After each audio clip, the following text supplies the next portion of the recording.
Ang problema ko kasi dito kay Boying Remulla, pinaakyat niya sa ulo niya ang kanyang pwesto sa politika. Alangan naman ho mga kababayan na hindi mag-react itong si Senator Loren Legarda sa mga hanas nitong si Boying Remulla dito kay Congressman Leandro Libiste. Pero bago yan, isang like at isang subscribe. Masaya na ho tayo dyan sa mga gusto sumali sa ating community. Yung join button, nandyan lang ho sa baba. Maraming kilay ang tumaas doon sa mga banat nitong si Boying Remulla na kesyo pinapaimbestigahan niya na daw yung prangkisa na binenta daw ata nitong si Congressman Libiste. Bata pa lang daw, matinik na. Ito mga kababayan, ating panuorin. At dito sa video na to pala, pag-uusapan din ho pala natin itong pag-aanalisa nitong si Frock Malutigia kaugnay sa mga nangyayari ngayon sa administrasyon itong si Marcos Jr. Reshuffling sa gabinete posibleng gagawin para mabawi ang trust rating ni PBBM. Walang reshuffling. Kung yan ang pinaplano ng Malacanang, ito na sinasabi ko sa kanila, walang reshuffling ang makakapagpabago sa kaisipan ng ating mga kababayan na ang problema dito ang presidente, hindi ang mga gabinete. Yan hong maliwanag dito.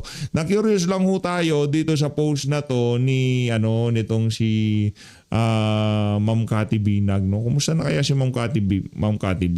Wala na tayong balita dito kay Cathy Binag. Ha? Sabi nga nila, kantiin mo na lahat, wag lang anak ko. Let's wait and see. Legarda versus Remulla. Matindi ho yung mga birada ni. Na-curious ho tayo nang nabasa natin yan. Ano ba yung mga hanas nitong si Remulla dito kay Congressman Libiste? Bakit merong ganitong post itong si Cathy Binag? 'Di ba? Ngayon nakita ho natin yung mga banat nitong si Boying Remulla. Sino ba namang ina ang hindi mapapa na dito kay Boying Remulla? Talaga naman di ba? Itong magkapatid na Remulla na to, akala ho nila sa pagpasok ng administrasyon na to, sa paghawak nila ng matataas na pwesto sa pamahalaan, yung tipong wala silang kamatayan, yung tipong forever na yung kanilang kapangyarihan na yan, hindi ho. At yaang mga malupit kung humagupit na yan, nakagaya ni Boying Remulla ngayong mga panahon na to, meron hong kalalagay niya pagdating ng panahon. Ito, tinuruan na ho siya ng Diyos ng tadhana, nagka-leukemia na ho yan, nagkasakit na ng cancer. Pero hindi pa rin ho natuto. Ngayon, pag-usapan din ho pala natin dito ang reaksyon nitong si Boying Remulla kaugnay sa ating mga kababayan na kung saan pinapanalangin na mamatay na siya. Tayo dito sa PH Update, di ho natin sinasabi yan na mayroong mangyaring masama kay Boying.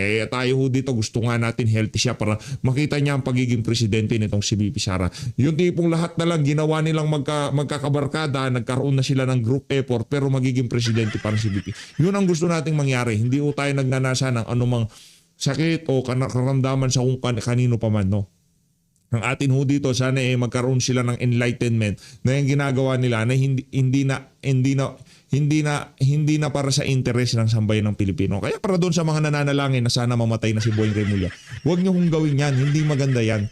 Lalo lang hong hahaba ang buhay niyan. Huwag niyo hong ipanalangin patay na yan, huwag niyo rin sabihin na wag kayong magpakalat ng fake news na namatay na si Boying Remulla. Mukha lang ho siyang bangkay pero buhay pa ho yan mga kababayan, ha?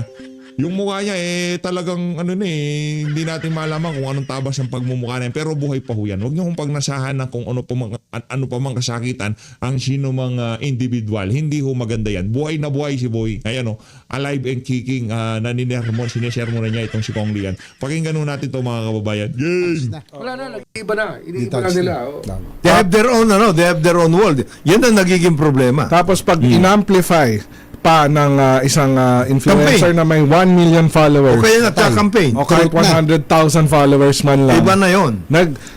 Mag-echo na yan sa iba-iba at yun, dun dumarating yung problema. Napakahirap, no? Minsan, bawa, public servant ka or anumang Tapos kakampanya for 30 years, 40 years, inalagaan mo yung pangalan mo, di ba? Nag-build ka ng iyong track record, integrity. Tapos within a few seconds, wawasakin ka sa social media, di ba? Nang hindi totoo. Hindi totoo. Kaya yun ang... At saka yung fake news nga, kagaya ng ginawa nila sa akin. Ayun, ginahin ginawa sa kanya, di ba? Dapat lagi niyang ibida sarili niya. Naku, baka magalit sa'yo si Boying Remulla, PH. Hoy, at least ako naman, Boying, ha? Hindi ko pinapanalangin na sana mamatay ka na. Di ba? Hindi ko pinapanalangin yan. Gusto ko mabuhay ka hanggang gusto mo, di ba? Gusto ko makita mo maging presidente si VP Sara, kayong dalawang magkapatid. Yun ang aking pinapangarap diyan. Gusto ko maging healthy kayo sa 2028. Yun ang gusto ko. Hindi ko pinapanalangin na sana mamatay na kayo. Hindi ko natin, wala sa ano natin yan, wala sa bokabularyo natin na magnasa ng ano pa mang kasakitan sa kung kanino pa man nilalang. Di ba? Hindi yan. Boy nga, ako yung mga ako na mismo nagdedebunk. Alive and kicking yan si Boying at hindi ka nga healthy yan. Meron siyang enough rest. Maaga siyang natutulog at kumakain siya ng sinigang na maya-maya tuwing umaga. Go. Pinatay ka na. Oh, pinatay na nila ako. Marami kayo. Pinatay na. Pinatay na. Ngayon naman yung Tsaka akala mo totoo dahil may mga posting. May mga infographics, may mga, iba? May mga... kahit yung picture natin, in-edit din ako eh. In-edit ako na iniiba yung petsa, tapos may sinasabi, hindi, ito talaga yon. Pero 30 iba hours naman na. yung pinopost Wow. dito. Pumunta mo tayo sa issue, sa ibang issue habang hinihintay natin yung final update kung nakapasok na ba. Ngayon gumagalaw naman doon sa mga video, gumagalaw naman. Mr. Ombudsman, kamusta yung ating paglilingkod dyan ngayon? And Basta araw-araw, we get update? something done. Yan, Okay. Yun ang mahalaga eh. Yan importante. Cases are there. They're being investigated. Marami kaming developments na nangyayari. Marami tayong lalabas na kaso. Pero di na tayo magsasabi kung anong lalabas. Basta't lalabas yan. Mas importante yon. Basta malalaman nyo na lang kung may warrant of arrest yung tao. Kasi nagagamit Nagagamit yung Nagagamit, mga updates eh. Ano pala, bakit kasi wala pa naman palang warranty yung kay Senator Bato Dela Rosa, nagbidabidahan ka eh. Huwag ganoon. Yan tuloy, hindi na namin makagilap yung makinang nabumbunan nitong si Senator Bato, di ba? Hinahanap-hanap mo namin yung makinang nabumbunan nitong si Senator Bato Dela Rosa. Kasalanan ni Boying Remulla yan eh. Meron daw warrant eh, wala naman pala. Ano pa? Nakikita yan. Tapos binabaliktad. Nawa-workout. Gagawing issue. Halimbawa, one of the issues yung Cabral files. Sipin mo yun. Gagawin mong issue yun. You have to authenticate, ganito gagawin mo. Wala yun. What? Alam mo, the document he got when Cabral was alive is not the same document as when she is dead already. Because there's nobody to authenticate it. this is Congressman irrelevant na yun. Si Irrelevant na yun. Sino Irrelevant na yun. sinong tatayo doon? Unless he has So wala nang kwenta yung mga dokumento, ganun, kasi wala nang magpapatotoo totoo. Di puntahan na lang natin yung GAA pagtabihin natin yung pondo, yung ilinapit kay Cabral at kung nagmaterialize sa GAA nung wala na yun. Ito talagang si Boying Remulla, binubola na naman tayo eh. Boying damambubola, di ba? other evidence to show that everything there is gospel truth. Eh, anong gagawin ko? Makikipagtalo ako sa wala walang yun. basihan. Di ba? Mahirap yun, makikipagtalo ka. Naghahanap ng atensyon eh. Oo. Hindi, wag mo bigay yung atensyon, di ba? Naghahanap ng atensyon. Yung problema, yung ombudsman natin, di ba? Hindi pa siniyasa at wala pang kung ano pa mang pag-aaral. Rekta na sasabihin, wala yun, di ba? Wala yun. Kawawang Pilipinas, no? Kawawang Pilipino. Ganito ho ang ito ang kumbaga sandigan natin eh, ombudsman. Pero meron na lumabas ng mga dokumento. Sino bang makakaladkad ang pangalan diyan sa mga dokumento na yan? Si Martin Romualdez nga pala, Brad mo nga pala, anak ng Petrang Garapata. Sino pa? Yung mga merong kung tawagin ES na may initial ES, merong mga taga-executive na madadamay. Ay, kaya nga pala, presidente ang naglagay sa'yo dyan sa pwesto mo bilang ombudsman. Sorry. Nakalimutan ko, Boying. Atensyon para kakagat ka ba? Pag pinakagat ka. Kasi marami siya ibang problema eh. Yung prangkisa niya, iniimbestiga na ngayon eh. Oo. Guys, Yung national kasi franchise. dapat yan yung franchise, hindi mo nininegosyo. Eh, yung batang-bata ka, nininegosyo mo yung franchise. Which Wala ka ba kahihiyan? Nako, galit si Boying kay Congressman Leandro Legarda Leviste.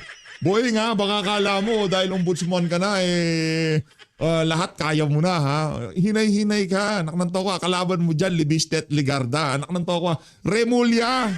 kundi lang kayo naging DILG at naging DOJ, wala naman talaga kayong bilang sa politika. Di nga kayo manalo-nalo ng senador eh. Ngayon nag-aangas ka ng ganyan. Tingnan natin kung saan ka pupulutin pagka nagsalita na si Loren Ligarda. Anong klaseng tao yan? Oh. Anong klaseng Pilipino yan? Yung Pilipino na kung saan, kung kailan kinakailangan ng kanyang serbisyo na magbulgar na mga kabalintunaan sa pamahalaan, yan ang kailangan namin. Pero yung mga aso, ng mga nasa matataas na opisyal at yung mga nakakauto sa presidente at kaibigan, Brad ng kung sino man, hindi namin kailangan yung mga siraulo na yan. National franchise? National franchise. Renewable energy critical to the national life? Tapos ganun lang? Critical to the national life. Critical? Bakit hindi dinidevelop ng pamahalaan? Pambihira talaga kung makapagsabi. Critical to national...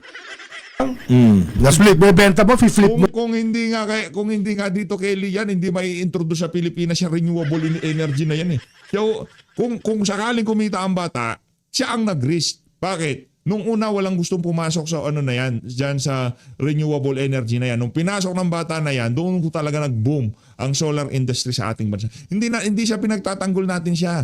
Meron siyang meron siyang lakas ng loob pasukin yung mga bagay-bagay na tabu o hindi popular. Hindi kilala kasi sa atin ang generator, yung generator, yung crudo, yung sa grid, yung mga ganyan ang uso noon eh. Nung pinasok ng bata na yan, yung renewable energy, doon talaga nakilala yung solar na yan. Wala? Na-flip. Nanay mo pa, senador? Nako. Gusto nyo ibahin yung usapan? Yun ang pag-usapan muna natin. Bago lahat. Hindi, pag-usapan muna natin yung bilyon, anak ng toko, prangkisa, di tanggalin nyo.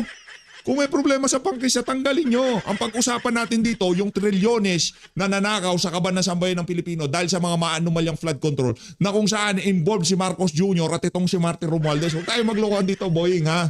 Huwag mo kami lokohin dito. Kalimutan natin yung buwisit na prangkisa na yan, itong si Lian. Pag-usapan natin yung mga maanumalyang flood control project, lungyong yun. Tsaka ang kawawa doon. Pag mabanggit ka lang, Susugan mo, Brad. basta nasa file ka, wala kang kaano-ano eh. Dahil tama kayo, sa amin yung Hindi mo postman, nga- walang titindig na dito eh. Wala namang Wala natitindig para sabihin ano lang huya, sulat po yan. Pinamaligyatit. Tsaka ano, endorsement yun eh. Yan si JV, si Rao. Yung baloktot ang tuwid ng mga yan, di ba? Wala, yan si JB, nako. Ano ho tayo niyan sa susunod na eleksyon? Sa bagay, tapos na termino mo, no? Magpahinga ka na muna sa San Juan. Di ka na muna namin kailangan sa Kung sakaling tumakbo ka ng senador, anak ng toko, makikipagbalagbagan ako sa social media para wag kang iboto ng ating mga kababayan. No? Yung mga Remulla, di naman magiging senador yan. Anak ng toko, maa-appoint sila sa mga cabinet post, oo. Pwede. Pero maging senador, hindi yan. Pero itong si JB, ehersito, naku, magkikipagbalagbagan tayo. Kahit dumikit ka pa kay BP Sara, walang yakang unyango ka. Hindi ka na makakaisa sa mga taga-suporta ni Tatay Digong. Walang masama sa Ano endorsement. yan, Yun ang naging... Ilabas niya, subukan niya ilabas. Ilabas niya.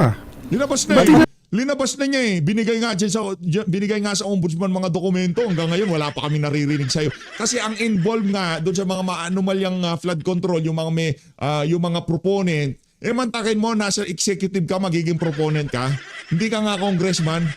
Meron ka ng NEP, meron ka ng National Expenditure Program, tapos sisingit ka pa sa BICAM. Ganon ka walang iya ang administrasyon na to. Na ang ating ombudsman naman, talaga namang todo suporta, di ba? Ibang klase. Dokumento, pag merong backup by evidence, okay lang. Yan nga yung nagiging... Ayan nga ang problema. Anong backup eh? Ito naman si JB Ejercito. Oo. Sa bagay, magkakaibigan kayo. Magagawa natin kung gusto yung magbulahan. Dito na nga tayo kay kay Prof.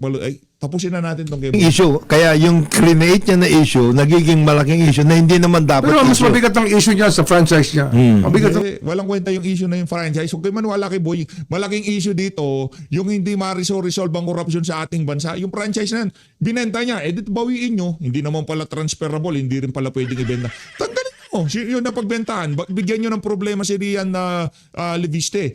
Yung binigay na prangkisa sa kanya na ibinenta niya, bawiin nyo, prangkisa lang naman yun eh. Tapos usapan, balik tayo sa mga maanumalyang flood control project. Ako na lang kaya mag-ombudsman. Ako na lang mag-PH update. Punta na ako tayo.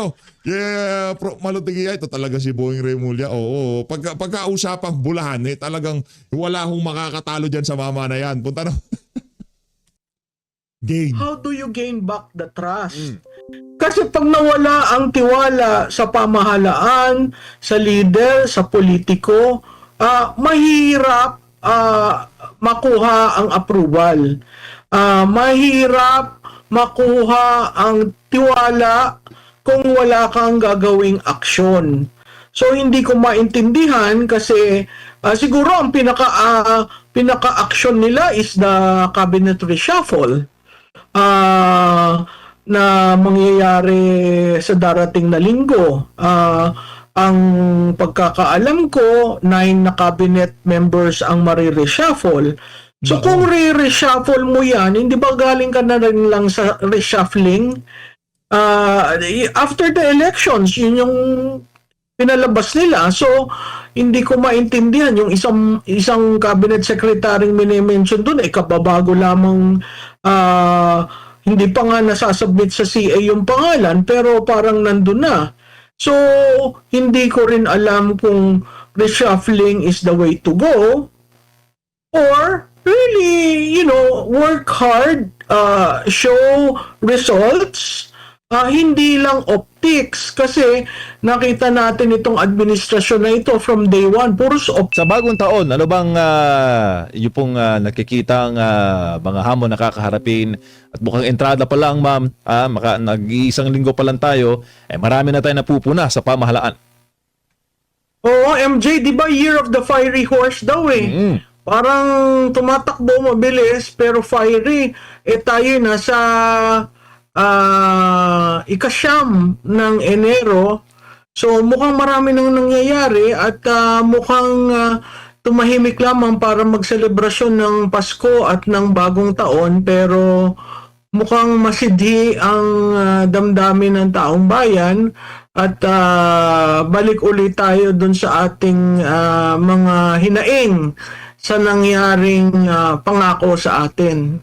Opo, umpisahan po natin, ma'am, sa very, very basic po na trabaho ng Kongreso, magpasa po ng pambansang budget at mapirmahan po ng Presidente. Sinasabi po, ma'am, ng administrasyon na pinakamalinis daw itong 2026 General Appropriations Act. Sa inyo pong matagal ng panahon sa pag-aanalisa po sa pambansang budget, kayo po ba isang ayon doon, ma'am? Malinis daw, 2026 budget? Wala pong pork barrel? Well, actually, 2 araw, I think 2 days ago, pinost na sa DBM website yung kopya ng GAA at saka yung veto message. Siguro nung sinabi nila nung signing na malinis ang budget dahil wala pang nakakakita sa atin at nabubusisi ito, sana nga malinis, no? Pero sa pagkakita namin, may mga bagay na nawala, may mga bagay na tumaas o bumalon, at may mga bagay na sadyang kinukubli sa taong bayan. So, sa aking pananaw, ngayong nabasa ko na yung veto message at tinitingnan isa-isa namin ang pahina ng GAA, hindi mo mahuhusgahang malinis. Malinis dahil yun ang gusto nilang palabasin, na nag-react sila sa taong bayan, sa kagustuhang ng taong bayan na ang taxes natin ay magamit ng maayos. Malinis dahil binuksan nila ito, yung proseso, no? Pero makikita natin dun sa BICAM, merong inalis at binalik at lumaki pa. At ang medyo nakakagimbal, merong binito ang presidente na nasa NEP niya. So, siguro matatapos namin ang pag-aaral namin ng Lunes para maintindihan talaga namin ano yung inalis, ano yung inalis kunyari pero biglang lumaki, ano talaga ang under the discretion of the president. Kasi oo, dun sa sinasabi nilang 10 line items, 7 dun ang binito niya. Pero napakahalagang tingnan natin, yung 7 na yun maliliit, no? Yung 3 na iwan, medyo kalakihan yon, pero ang nakakagimbal ang patuloy na pag-cancel sa foreign assisted projects. Yung ating pondo, no? Nakakagimbal rin yung utang natin dun sa dalawa ng Benito na under ng DTI ay utang natin na hindi nababayaran. Doon din sa GAA, tinitingnan namin nasaan yung provision ng automatic debt payment. Kasi yung automatic debt payment, hindi na yan pinagdedebatahan sa Senado at sa Kongreso, nilalagay yon kadalasan sa huling pahina ng GAA, no? So dun sa repaso namin, kanina na-discover namin wala yung chapter na yon. So tinitingnan namin kung ano nangyari at tinitingnan namin kung yun ay pagkakamali lang ba sa paglilimbag o talaga may mali. So hindi ko masasabing malinis sa mga nakikita namin. Opo, ma'am, nabanggit niyo po na yung vetoed items mula sa NEP, National Expenditure Program. Di ba ang NEP galing sa Malacanang? So parang vinito niya sarili niya? Parang ganun yung labas? Yun nga, MJ, kami natatawa Alam mo naman. Kasi sabi ng staff ko, galing ito sa budget niya, proposal. Sabi ko, sigurado kayo, tingnan nyo. Kaya ang ginawa namin ngayon, sana titingnan lang namin yung GAA. So dahil may nakita kaming ganon, sabi ko, bumalik kayo sa NEP at i-compare nyo. Kasi may nakita silang 2 items na nasa NEP at binito ng presidente. So patuloy yung aming pagko-compare at pagsasaliksik, katulad nga ng sabi ko, sa Lunes meron kaming ilalabas na report on that. Tsaka ma'am, unprogrammed appropriations po yung vinito. Di ba walang laman ang unprogrammed appropriations? Tama ka, MJ, no? Tama ka, MJ. Yung parating sinasabi, hindi, unprogram naman yan. Wala yung effect sa fiscal. Kasi sinabi nung signing, no? Fiscal space, fiscal discipline, yun yung mga buzzwords na binitawan ng leader. Again, sa kanila rin naman nanggaling na ang unprogrammed appropriations, walang pondo. At pag nagkaroon ng pondo, doon lamang gagalaw yung mga items na naandun. Unprogrammed appropriations, ang presidente ang nag-approve. Discretionary niya yan, no? So nakita natin noong 2025, naglikom ng pera, linagyan ng pondo ang program at linabas. 'Di ba? Yan ngayon ang ilan sa mga flood control projects na napondohan. So tama ka dun sa sinabi mo na bakit mo ibinito yung 7 sa 10 line items under the unprogrammed appropriations? Wala naman pondo yon, di ba? So ibig sabihin, para lang siguro may mabito, ilagay nyo yan, ibibito ko yan. Ang konsepto, isinatabi na ang program fund ay wala pang pondo at pag nagkaroon ng excess revenue, tsaka popondohan. Ang budget natin ay 6.8 trillion, ang revenue is 5.5 trillion. So talagang may kakulangan. Saan mo kukunin yon? Yun yung umuugong ngayon na uutangin, no? At napakahirap niyan kasi palaki ng palaki ang utang ng bansa. Nako. Tsaka po, di ba ma'am, ang unprogrammed appropriations, halimbawa may sobra, granting may sobra. Hindi ba, hindi po yan mailalabas ma'am, di ba? Hanggat walang approval ng presidente? That's right. Kaya discretionary yan eh. Kaya yung sinasabi nila sa 2025 na foreign na flood control projects na wala akong alam. Paano ka walang alam? Discretionary. Paano lumabas yung pondo? Walang say ang speaker, ang Senate President sa paglabas ng pondo. Yung budget implementation, budget execution is entirely an executive branch function. Yung. Nako. Sa inyo pong analyzation, ma'am, bagamat hindi pa po kayo tapos sa buong pag-aanalisa sa pambansang budget, kung isasalarawan po natin, ma'am, in layman's term, ito pong 2026 line item vetoes, so budol veto ito, ma'am, masasabi natin. Kasi Budol Oo. dito yan. Nandun na naman tayo, balik na naman tayo dun sa budol. Hindi pa nga sila tapos dun sa kampanya nilang mahiya kayo. mahiya naman kayo, ngayon talagang, at sinabi pang malinis, di ba, parang ibalik mo sa kanila, mahiya naman kayo, para mo nyo sabihin ng malinis. Just because you made the process transparent, and you involve certain NGOs in the process, that makes transparent. Just because you remove for flood control projects, that makes transparent. Mind you, yung pagkakaalis at paglilimita ng infrastructure fund, infrastructure project, may impact yun sa Build Better More. At ang DPWH at saka yung ilang programa ng DOTR, yan ang nagpo-provide ng multiplier effect para mag-expand ang economy kasi infra nga. So, ang nangyayari dyan, parang yung vertical infra projects, na-set aside yung hard. Yun yung mga sinasabi na hard pork at saka napunta sa soft pork. Kasi oo, naalis ang ayuda pero grabe ang taas ng AIX at grabe rin ang taas ng MAIP.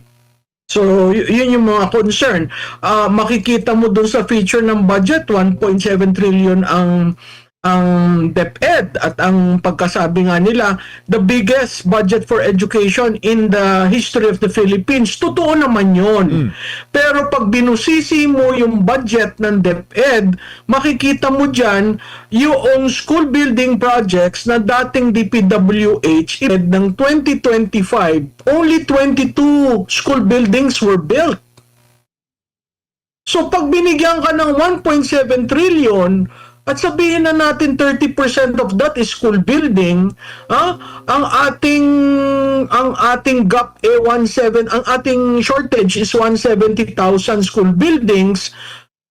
Kahit ka magtayo ng 10 school buildings a month, ang total nun 120. Meron pang balanse. Pero kaya pang magpatayo ng 120 school buildings a month ng DepEd, na ang kanilang record noong 2025 ay 22 buildings lamang para sa buong taon. So that is problematic.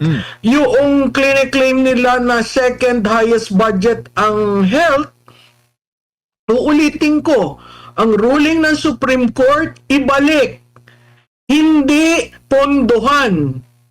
So yung ibalik, dapat noong 2025, tiningnan nila yung mga savings, no? O kaya yung mga binabalik ng mga district engineers na pondo, ay dapat yun ang ginamit nila para maibalik yung 60 billion na kinuha nila sa PhilHealth na na-declare unconstitutional. Anong ginawa nila? Ginastos nila yung 60 billion, tapos nag-allocate na naman sila from another para ilagay sa PhilHealth at masabing, oy, ibinalik na namin. Paano ibinalik? Ang return, ang ibig sabihin yan, from the same budget, which is 2025. Ibalik nyo. Ang ginawa nila, nag-allocate sila. So para tayong 2 beses na prinito sa sarili nating mantika. Yun yung sa konsepto ng DOH. Ngayon, yung sumunod doon is agriculture and then DSWD. So, tinitingnan pa namin bakit lumaki ang agriculture in the light of all this bumababa ang inflation pero ang price ng produkto ay hindi naman bumababa. Doon nakakagulat, no? At yung isa ay DSWD, yun nga yung mga ayuda. Opo, ma'am, binanggit na rin po minsan ni Super Ate, Senator Amy Marcos, na yung budget ngayon ay hindi raw pork free. Pero giniling. Ano ba yung giniling? Ibaboy pa rin yun, ma'am. Oo, MJ. Sa tingin po ninyo, ma'am, bakit niya po nasabi yon? Giniling. Pork giniling.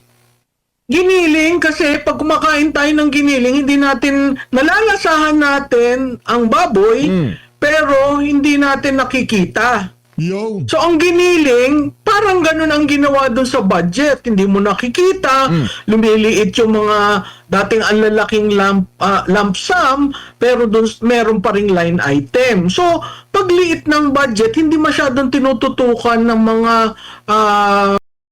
budget watchdogs. Maliit naman yan, hindi na yan titingnan. So, yun yung giniling, lumiit, so sasabihin, hindi, bumaba nga, hindi, nasiro nga. So, ikaw, papalakpak ka dahil dun sa supposedly reform. Pero makikita nyo at ipresent namin in a table form, saan yung inalis, saan linagay. So, makikita mo na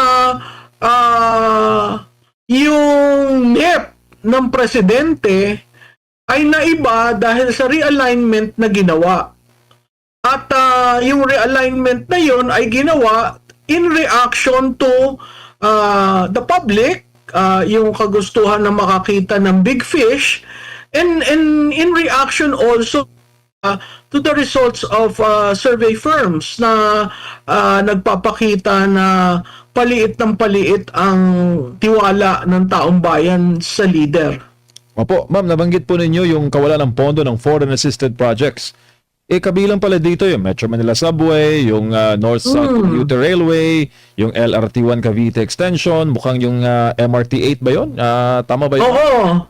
MRT8, MRT7. MJ, parang lahat ng transport, related to transport, inalis nila yung parte ng gobyerno. Pag inalis mo yung parte ng gobyerno sa isang loan na binigay sa iyo ng bilateral or multilateral agencies, bumababa ang paggalang ng investor sa atin kasi yan ay loan agreement. At sa loan agreement may side, ito ang itutulong ng Government of the Republic of the Philippines at ito ang manggagaling para dun sa loan matuloy.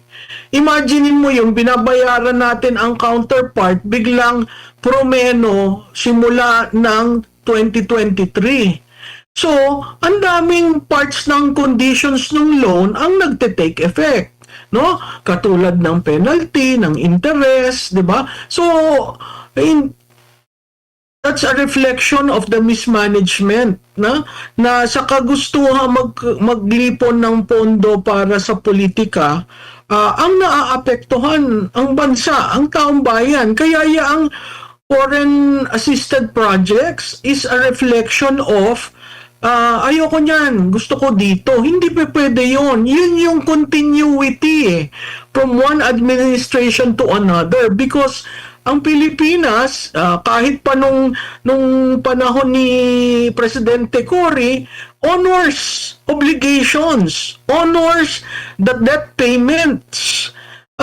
So kung aalsin mo yung counterpart sa foreign assisted projects, para mong sinabi dun sa inutangan mo na pasensya na muna ha, hindi muna natin itutuloy ito.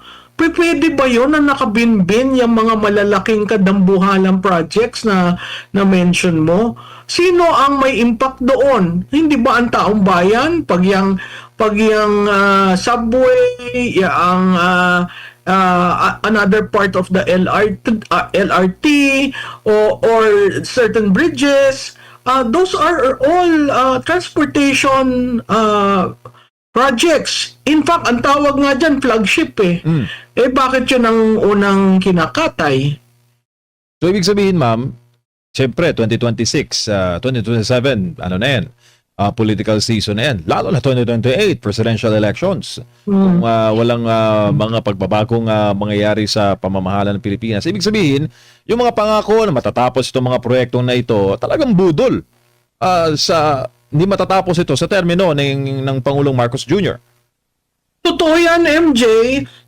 Pero sa tingin ko, bago tayo dumating sa 2028, sa tingin ko meron na naman silang pinaghahandaan na malaking paggugugulan ng budget. Kaya this time, talagang makikita mong nag-iipon-ipon. That is the part of the unprogrammed appropriations. Now, as far as yung ayuda is concerned, again, nag-iipon-ipon. Yun ang preparatory to the 2028 na mamumudmud na naman sila ng mga ayuda sa taong bayan. Nako, this brings back to my next question, ma'am. -3 sa SWS, -15 sa Pulse Asia, sa Publicos, -27. Di ba, ma'am, pag ganitong mga survey, nakaka-windang na ito kung ikaw ang sitting president. Di ba dapat pag ganito ang mga survey ratings mo, kailangan bumawi sa publiko, kailangan mo magpasikat, dapat number one mong pondohan yung mga foreign assisted projects o yung mga big ticket projects. Ito ma'am, sa 2026 budget, allows, ito ba'y makaka-apekto pang lalo sa survey ratings ng presidente? Oo, makaka-apekto yan. Correct ko lang, no, yung negative 27 na umiikot, yung dalawang survey is on the approval and trust of the leader.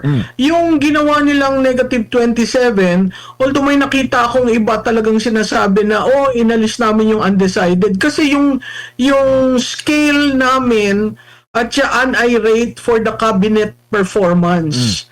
So yung 51% said they disapprove of the cabinet performance is the sum total of the performance of his cabinet, not of the person. So pero I mean may mga comparison na gano'n, hindi ko naman matitigil yung interpretasyon na ganyan. Pero again, Negative, tama. minus. Again, tama ka naman doon na kailangan magkaroon ng actual na programa para sumagot dyan sa how do you gain back the trust. Kasi pag nawala ang tiwala sa pamahalaan, sa leader, sa politiko, mahirap makuha ang approval. Mahirap makuha ang tiwala kung wala kang gagawing aksyon. So hindi ko maintindihan kasi siguro ang pinaka-action nila is the cabinet reshuffle na mangyayari sa darating na linggo. Ang pagkakaalam ko, 9 na cabinet members ang marireshuffle. So kung re-reshuffle mo yan, hindi ba galing ka na rin lang sa reshuffling? After the elections, yun yung pinalabas nila. So, hindi ko maintindihan yung isang cabinet secretary mini-mention doon, kababago lamang, hindi pa nga nasasubmit sa CA yung pangalan, pero parang nandun na. So, hindi ko rin alam kung reshuffling is the way to go, or really, work hard, show results, hindi lang optics. Kasi nakita natin itong administrasyon na ito from day one, puros optics. Hindi natin nakikita yung pagbabago na nararamdaman ng taong bayan. Noong una kasi ang issue, hindi ka namin maramdaman, hindi ka namin nakikita, hindi ka namin, the lack of concern. Tapos nakita nating nag-iikot siya dahil dyan sa flood control project, supposedly yun ang concern na katulad nga ng ang packaging na ginagawa ng palasyo, siya lamang ang leader na pinaglaban at tumatayo sa korupsyon. Yun naman double-edged kasi pag tinanong mo bakit may corruption, saan nanggaling ang corruption, sino ang corrupt? Kaya alam mo matatalino na ang Pilipino. So alam nila, kaya nga nagagalit dahil walang desisyon na lumalabas dun sa malalaking isda. Tsaka ma'am, yung nangyari kay retired Major General Romy Pocis, yung may makakatulong ma'am sa survey niya? Tingin mo ma'am? Ay, makakababa yun. Biro mo naman, no? Nagsalita lamang siya. Ito'y isang retirado. Una, ang maling-maling sinabi nila, pwede daw makasuhan si General Pocis. Paano mo kakasuhan ang isang taong nagsasalita? Yung freedom of expression, di ba? Lahat naman tayo may karapatan na magsalita. Hindi naman niya sinabing kumuha ng barel at sugutin ang Malacanang. Sinabi lang niya na mag-resign. Ang resigning pala is inciting to sedition. Yun ang hindi ko maintindihan. At ang pagkakagawa ay biro mong nanggaling ang buong pamilya niya sa isang bakasyon abay, paglabas mo dun sa shoot ng eroplanos, dun sa tube, na andun na ang mga pulis. At siya ay pinusasan, di ba? Sa harap ng pamilya, siya ay pinusasan. Pagkatapos, hindi inalaw ang kanyang mga abogadong lumapit sa kanya. Pangatlong problema, instead na dalhin mo sa korte, kasi sinasabi nila, nagsaserve daw sila ng warrant, kailangang ibalik yung warrant sa korte, hindi nila dinala doon, dinala sa krame. So, itong mga irregular things, at pag tinanong, sino nag-utos sa inyo, anong pangalan mo, yung mga nag-escort, wala silang sinasabi.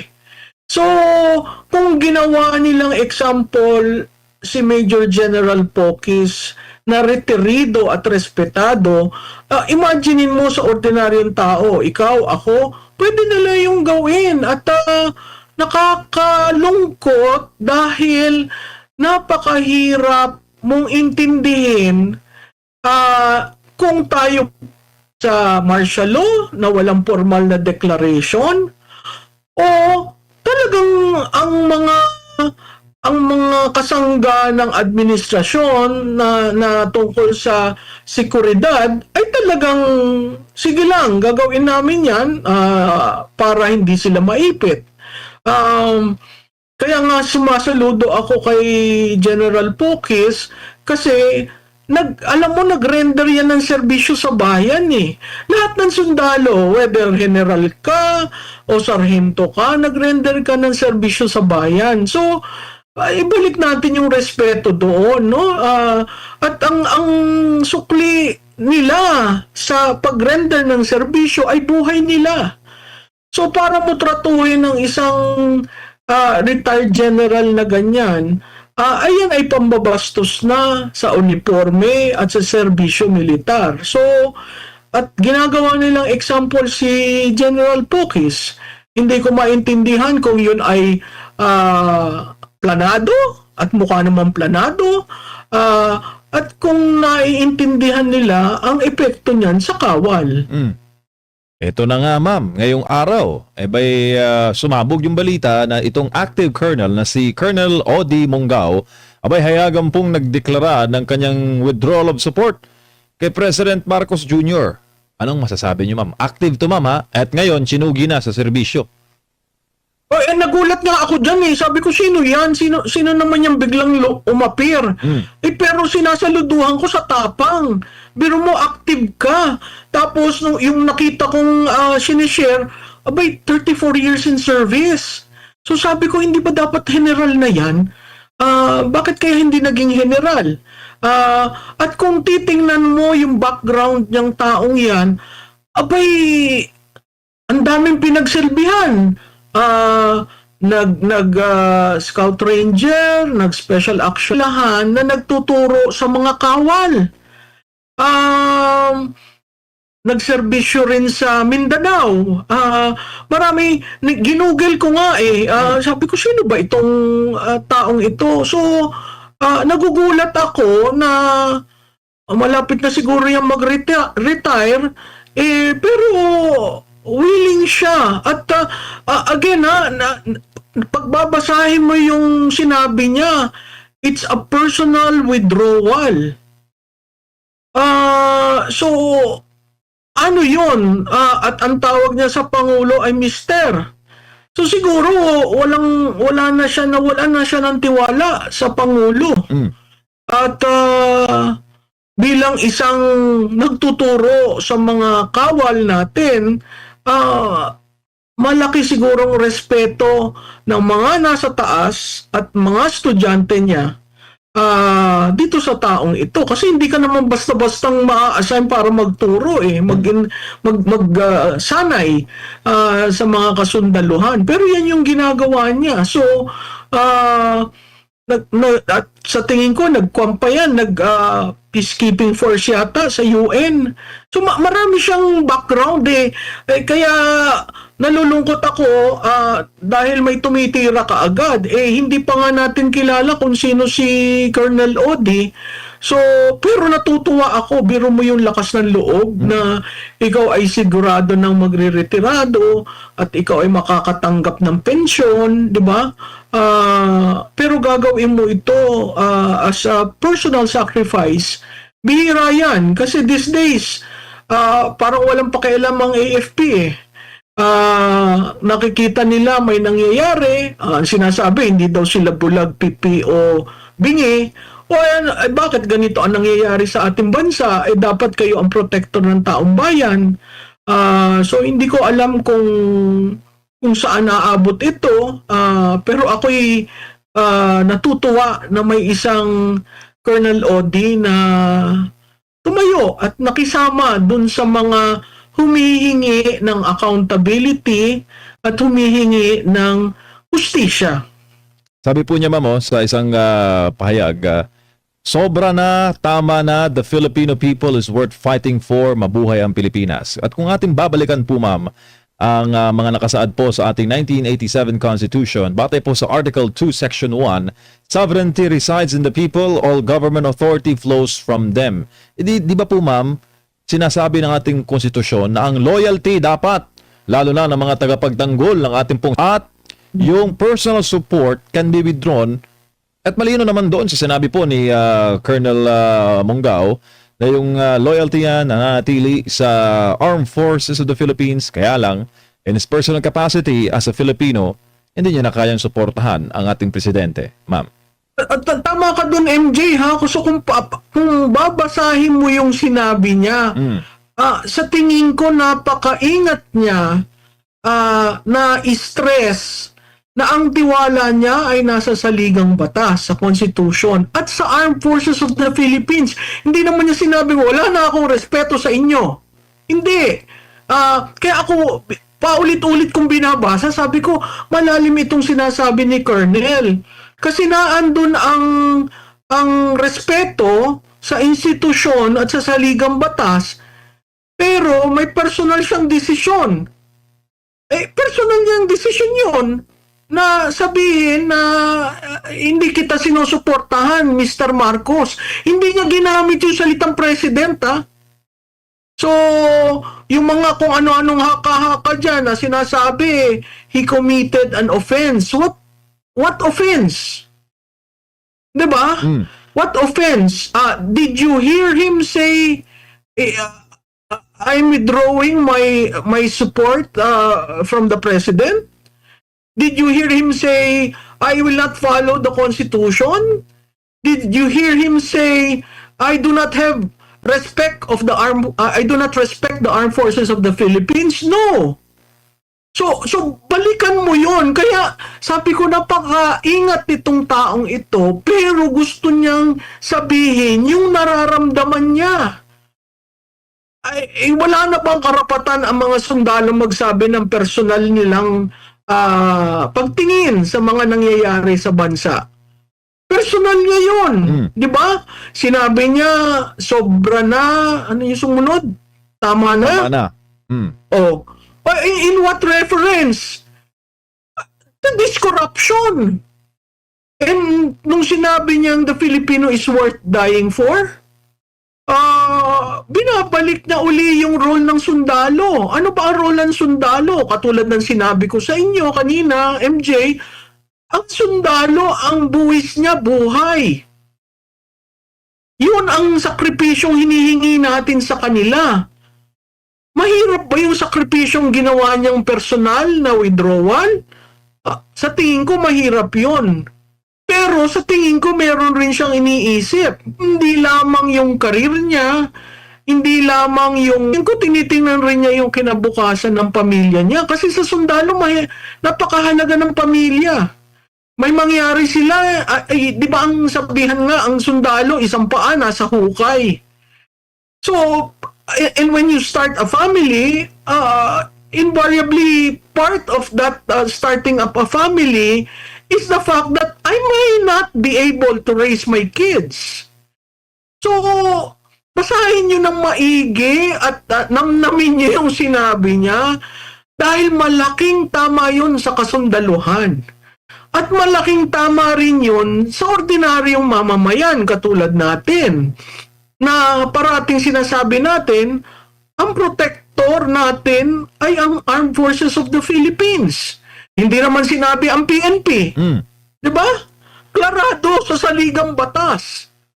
At ang loyalty is to the institution, and that's what he said. Ang loyalty is to the Constitution, and that's what he said. Okay? There is nothing in the Constitution that says you should have loyalty to your commander-in-chief. Right? Tama. It is part of their work, but loyalty is very personal. And when someone who is training the core officers, it's very important to distinguish it. Probably, kaya niya dinistinguish yung personal versus official. And the part that partakes of the official is adherence to the Constitution and the Armed Forces of the Philippines. Opo. Ma'am, sa tingin po ninyo bilang strategist, ma'am, yung bang pag-question sa moral ascendancy, is that tantamount to defying authority, ma'am? Hindi, moral nga eh. Ano naman sila? Eh, kahit saan mo tingnan ng diksyonaryo. Pag moral, it is very personal. You know? Well, morality is universal, but because of the corruption, it becomes now personal. Because of probably what is happening in the AFP, it now becomes personal. So he's taking a stand on a personal basis, which is his right. Alam nga naman sabihin mo sa mga kasundaluhan, wala tayong moralidad, ha? Eh, pag wala kang moralidad, ganyan ang mangyayari. Lalong magkakaroon tayo ng problema. Morality binds people, binds communities, and to a certain degree, yung morality may be different. When you look at politicians, hindi nga ganun na nangyari. So, it would appear, instead of being universal, kasi wala naman nagbibitaw, wala nagre-resign, walang bumababa, it now becomes personal.